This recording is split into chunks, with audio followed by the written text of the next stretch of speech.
Hola, bienvenidos de nuevo a tusproblemasdeciencias.net.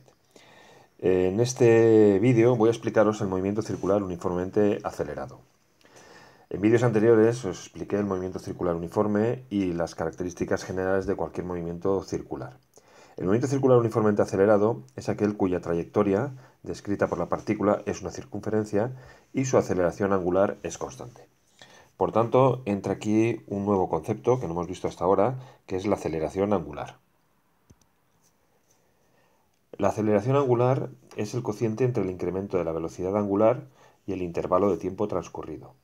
De esta manera podemos definir una aceleración angular media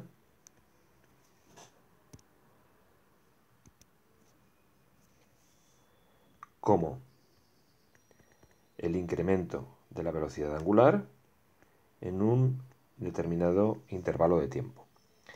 Bien, podemos también definir lo que sería la aceleración angular instantánea, que voy a explicaros de manera un poco intuitiva. Imaginaos que este incremento de tiempo fuera muy pequeñito. Si fuera muy pequeñito, diríamos que estamos en un instante.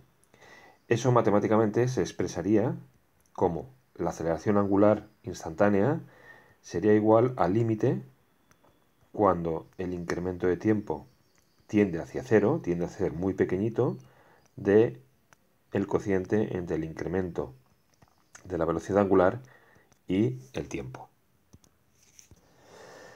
Para ambas magnitudes, las unidades en el sistema internacional son los radianes partido por segundo al cuadrado. Ahora bien, estamos diciendo que este movimiento, el circular uniformemente acelerado, se caracteriza porque la aceleración angular, tal como os he puesto aquí, es constante. Por tanto, tanto la aceleración instantánea como la aceleración angular media van a coincidir. Que recordemos que esta última es igual al incremento de velocidad angular con respecto del tiempo. Es decir, la diferencia entre la velocidad angular en un instante determinado y la velocidad angular en un instante inicial dado, dividido por ese intervalo de tiempo entre los que se han dado esas diferentes velocidades angulares. Si de esta expresión despejamos la velocidad angular, obtenemos una primera ecuación característica precisamente de este movimiento, que será velocidad angular igual a velocidad angular más la aceleración angular instantánea por la diferencia entre los dos tiempos. Tenemos algunas variedades de esta ecuación. Por ejemplo, en muchas ocasiones el tiempo inicial es cero.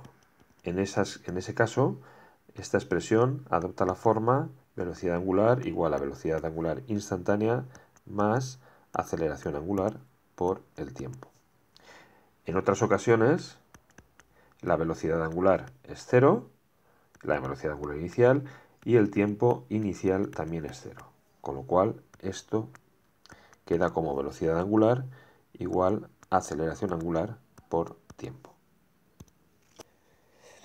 De esta expresión típica del movimiento circular uniformemente acelerado puede derivarse otra, que sería la que relacionaría los ángulos descritos por la partícula. No voy a hacer todo el desarrollo porque es algo complejo, pero sí os voy a indicar de dónde procede. Como sabéis, la velocidad angular es igual a la derivada del ángulo con respecto del tiempo. Si se sustituye en esta expresión de aquí, esta que acabo de escribir, se podría integrar y se obtendría la expresión que nos relaciona el ángulo con el tiempo. Voy a escribir directamente la expresión, que sería la siguiente. El ángulo descrito sería igual al ángulo descrito inicial más la velocidad angular inicial por la diferencia entre los tiempos más un medio de la aceleración angular por esta diferencia de tiempos al cuadrado. Igual que en casos anteriores, podemos encontrarnos un caso típico, que sería que el tiempo inicial fuera cero, con lo cual la expresión anterior adopta la forma phi igual a phi sub 0 más omega sub 0 por t más un medio de la aceleración angular por el tiempo al cuadrado. Por supuesto, si también se diera la circunstancia que la velocidad angular inicial fuera 0, pues entonces tendríamos la expresión de phi igual a phi sub 0 más un medio de la aceleración angular por el tiempo al cuadrado. Si además el ángulo inicial fuera 0, pues esto se reduciría a phi igual a un medio de la aceleración angular por el tiempo al cuadrado. Bien, dependiendo del problema del enunciado que os den y las condiciones iniciales, pues podéis pasar de una ecuación a las siguientes, pero siempre tenéis que tener en cuenta los diferentes términos, el significado que tienen. Veamos ahora la relación que hay con las componentes intrínsecas de la aceleración. En principio, tendríamos la aceleración normal, que es igual a la velocidad lineal al cuadrado partido por el radio. En cuanto a la aceleración tangencial, debemos partir de la siguiente expresión. La velocidad lineal es igual, si recordáis de un vídeo anterior, al radio por la velocidad angular. Esto significa que si yo quisiera calcular la diferencia entre dos valores determinados de la velocidad lineal, pues que llamaremos un incremento de v, será igual evidentemente al radio por el incremento correspondiente de velocidades angulares. Si yo ahora esta expresión la divido en los dos términos por el incremento de tiempo correspondiente, pues tendré incremento de velocidad dividido por el incremento del tiempo igual al radio por el incremento de la velocidad angular dividido por ese incremento de tiempo. Pero esto es precisamente la expresión de la aceleración tangencial. Por tanto, la aceleración tangencial será igual a r por, si reconocéis esta expresión, es la aceleración angular. Luego r, el radio, por la aceleración angular. Bien, ¿qué es lo que ocurre en este caso en relación al movimiento circular uniforme? Pues que en este caso la aceleración tangencial no es cero. Es decir, una partícula que se está moviendo alrededor de una circunferencia padece dos tipos de aceleraciones. Una hacia el centro, que es la aceleración normal, y una que es tangencial, que es precisamente esa aceleración tangencial. ¿Por qué?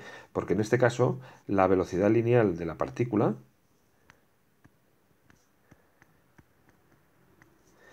está modificándose tanto en dirección, ¿vale? Porque en cada punto, recordad que la velocidad siempre es tangencial, pero también lo está haciendo en cuanto al módulo. Es decir, que si va aumentando, por ejemplo, pues cada vez este vector es más largo,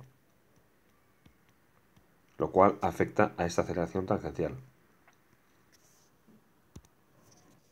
Por último, os escribo aquí un resumen de las ecuaciones que hemos visto para este movimiento. La aceleración angular media, las ecuaciones características del movimiento circular uniformemente acelerado, la aceleración tangencial y la aceleración normal. Bueno, como siempre espero que este vídeo os sirva de ayuda y nos vemos en un siguiente vídeo. Hasta pronto.